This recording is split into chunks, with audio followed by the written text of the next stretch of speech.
factor of 465.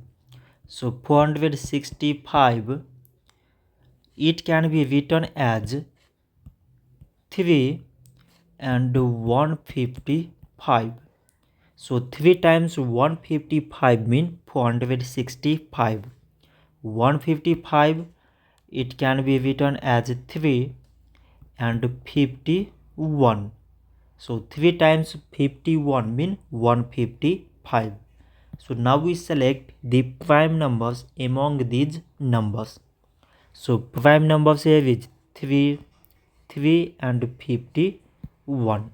So we can write 465 is equal to product of all these prime numbers, that is 3 times this 3 times this 51.